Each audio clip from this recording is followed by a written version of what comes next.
3. aprila je bila uradno odprta štiripasovnica med Šolsko in Maistrovo ulico. Poleg ceste je urejena kolesarska steza, pločnik in javna razsvetljava. Investicija je znašala 2,3 milijona evrov, od tega je polovico prispevala država. V slavnostnem govoru sta tako župan Kamnika kot direktor Direkcije Republike Slovenije za ceste Gregor Ficko poudarila pomen varnosti v cestnem prometu. Smo uspeli, da smo nekako to središče in tudi samo Motniško dolino rešili težkega tovornega prometa v tisti meri, kolikor je to bilo možno.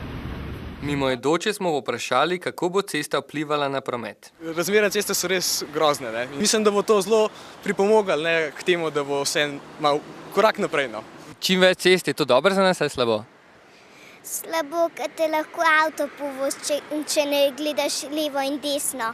Vsekakor je manjša gneča v Kamniku. Zjutraj pa ob 2 je bila velika gneča, ker je zdaj ne bo. Bo to bolj tekoče gre čez in lepše.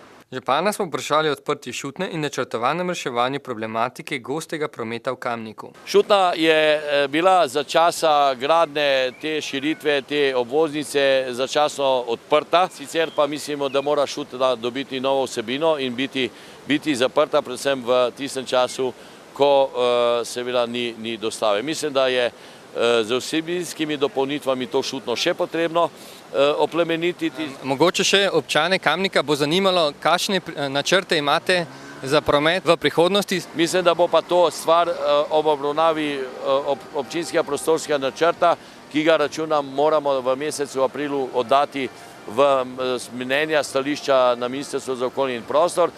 Najmanj pa, kar je, bo pa potrebno v ta občinski prostorski načrt, ki ga pripravljamo, vnesti neke idejne rešitve, narisati, kot se reče, vzhodno, zahodno ali katerokoli kamniško obvoznico za naslednje desetletje.